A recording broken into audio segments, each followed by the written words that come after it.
दोस्तों, आज की कहानी है सासू माँ मैं आपकी साड़ी नहीं पहनूंगी। चलो दोस्तों, कहानी को शुरू करते हैं। ये लो, इस पर बैठो, साड़ी गंदी हो जाएगी। पता नहीं इतनी भीड़ में कहाँ से दरी ढूंढ कर ले आई सासू माँ, और सब मुझे ही देख रहे थे। इतनी सेवा, वहाँ बहू ऐसा क्या घोल कर पिला दिया है अपनी सास को कि इस बिसारी साथ रहने वाली बहुओं को छोड़कर तुम्हारी सेवा कर रही हैं। हमारी जीजी तो मम्मी जी बोली, सेवा उसकी नहीं साड़ी की कर रही हूँ। उसका किया कल उतार कर चली जाएगी। धोनी तो मुझे ही पड़ेगी, उसके पास है नहीं ना ऐसी भारी साड़ियाँ, इसलिए मेरी पहनानी पड़ी, वरना मैं तो किसी को ना दूं अपनी साड़ी। ऐसे दया की दृष्टि से देखकर बोली सासू माँ की मन किया वहीं जमीन में उतर जाऊं। मैं विधि, एक निम्न मध्यम वर्गीय परिवार की संतान, वैसे कोई कमी नहीं रखी मेरे पिता ने मेरे विवाह में। लेकिन आप सब जानते ही हैं, ससुराल का स्तर मायके से थोड़ा भी ऊपर हो तो बेटी का पिता गरीब रखा से नीचे आ जाता है, और बहू दुनिया की सबसे नालायक औरत, जिससे शादी से पहले तो 100 बार मिले हो, लेकिन कमियां दहेज मिलने के बाद ही दिखती हैं। शादी से पहले मैं भी बहुत गुणी, सुंदर और एक सामान्य व्यक्ति की बेटी थी, लेकिन मेरे कलकर पिता पूरी जिंदगी कमाकर भी मेरी शादी के लिए आधा किलो सोना नहीं खरीद पाए, और मेरे ससुराल वालों की अपेक्षाओं पर खरे नहीं उतरे, इसलिए गरीबी रेखा से नीचे आ गए, और उनकी दी हर चीज की कीमत शेयर मार्केट की तरह नीचे गिर गई। अब मेरी कोई चीज किसी को अच्छी नहीं लगती थी ससुराल में, चाहे वो कपड़े हो या गहने, बोलने का अंदाज हो या चलने का मैं भी नहीं। लेकिन सामान के नियमानुसार अगर वे मुझे निकल देते तो उन्हें बड़ा जुर्माना भरना पड़ता, इसलिए ऐसे ही चलाना था। शुरुआत में बहुत बुरा लगता था, फिर पता नहीं कब पड़ गया, ये आदत हो गई, सब नॉर्मल लगने लगा। ताने डांट बेइज्जती सब कुछ। आपको पता है ना, हमारी मुंबई कोर्ट की एक जज ने भी फैसला दिया है कि ताने शादी का हिस्सा है, कोई अपराध नहीं। शायद वे नहीं जानती कि मानसिक प्रताड़ना किसे कहते हैं, और अच्छी खासी स्मार्ट लड़कियां शादी के कुछ सालों बाद मानसिक रोगी कैसे हो जाती हैं। तो मेरी भी आदत हो गई इस सब चीजों की। साल भर हुआ और पति देव का ट्रांसफर दूसरे शहर में हो गया, तब जाकर थोड़ी राहत मिली। कहते हैं कि दूरी में प्रेम पलता है, उन तानों को भी मुझसे प्रेम हुआ, और अब कड़वे ना होकर छोटी मोटी दया के दिखावे से आते थे, जो मेरे लिए उतने ही अपमानजनक होते थे, लेकिन औरों को भी मेरी खुशकिस्मती लगती थी। जैसे कभी जबरदस्ती सारा काम कर लेना और बाद में आलसी कह लेना, अपने गहने और कपड़े पहनने के लिए देना, और मेरे पिता की गरीबी का ढिंढोरा पीटना, ये अनुभव पहले भी हो चुका था मुझे। जब दिवाली पर मेरे गहने लॉकर से निकाले ही नहीं, और जबरदस्ती अपनी सोने की अंगूठी पहनाकर पूरे दिन मेरी अंगुली पकड़कर घूमती रही कि कहीं खो ना जाए, और हर किसी से अपनी दिलेरी का बखान किया, वह अलग। उस दिन के बाद सोच ही लिया था कि कितनी भी जबरदस्ती या मनुवार करे, उनकी कोई चीज नहीं लूंगी। ये ज्ञान बिसारी जेठानी जी भी बहुत बार दे चुकी थी मुझे, लेकिन जिसकी किस्मत ही खराब हो उसका क्या। आज भी ऐसा ही हुआ। सासू माँ के मायके में कार्यक्रम था। हम 2 दिन पहले ही आ गए थे और आते ही फैसला सुना चुकी थी माँ जी की वैदेही बहू मेरी गुलाबी साड़ी पहनेगी।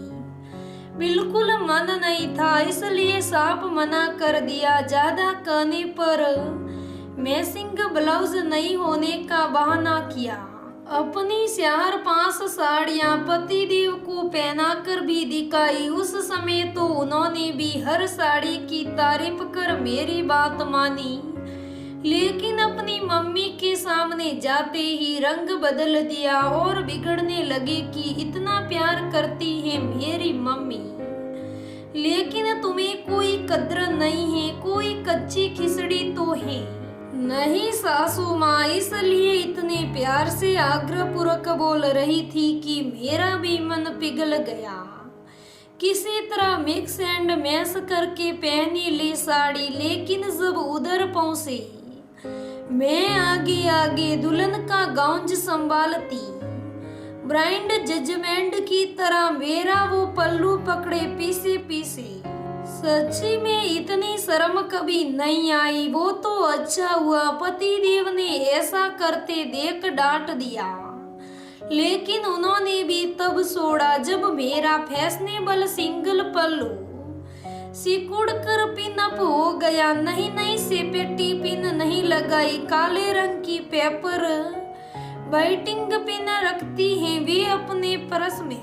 जैसे तैसे ये सॉफ्टवेयर पूरा हुआ और सोचा था अब ठीक है, तो अब दरी लेकर आ गई और सभी मासियों मासाओं के बीच बैठी शुरू हो गई समधी पुराण लेकर। क्या करी, अब अपने घर की इज्जत तो खुद ही रखनी पड़ेगी, उनका क्या है। किसी तरह विदा कर दिया अपनी बेटी को, लेकिन हमें तो ध्यान रखना पड़ता है भाई, इज्जतदार लोग हैं, बहू को ऐसे ही थोड़ी रख सकते हैं। आदि अब तो मेरे भी सब्र का बांध टूट रहा था। कार्यक्रम की जगह से घर ज्यादा दूर नहीं था और घर के बाकी जेंट्स अभी तक आए नहीं थे, मतलब घर खुला ही था। आप लोग अभी यहीं बैठेंगे ना, मैं अभी घर जाकर आती हूँ। मैंने जाने की तैयारी दिखाई। क्यों, क्या हो गया, अभी तो आई हैं हम लोग, अब क्या भूल गए, कोई काम पूरा नहीं होता।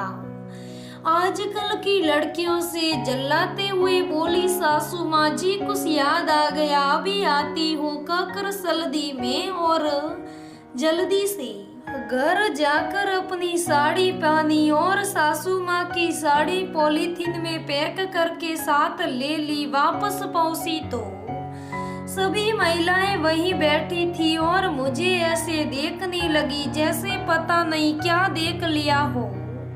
अरे वाह, बहुत अच्छी साड़ी है वैदेही, लेकिन अभी तो कार्यक्रम शुरू भी नहीं हुआ और तुमने साड़ियाँ बदलनी शुरू कर दी। मामी जी बोली, क्यों बदल ली साड़ी, कहीं कोई दाग वाग तो नहीं लगाया मेरी साड़ी पर। ये भगवान, सुबह से संभाल रही हूँ उस साड़ी को, तुमने दी थी वही साड़ी है बड़ी भाभी। कितनी महंगी है और सुंदर साड़ी है, कभी देखी हो तो किस्मत होगी।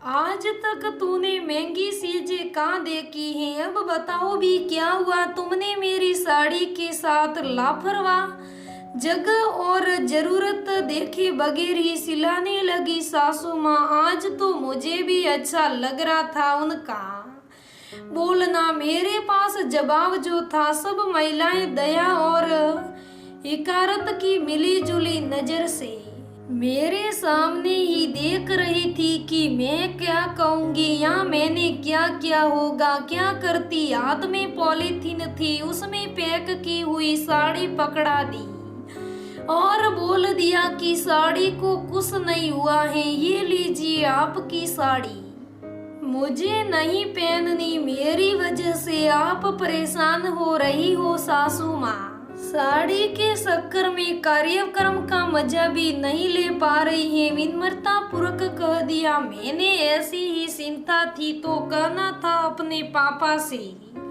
अपना नाम सही हमारे स्टैंडर्ड का ध्यान रखते। ये कैसी साड़ी है आजकल कौन पहनते हैं, ये पट्टे वाली साड़ियाँ कोई क्या सोचेगा।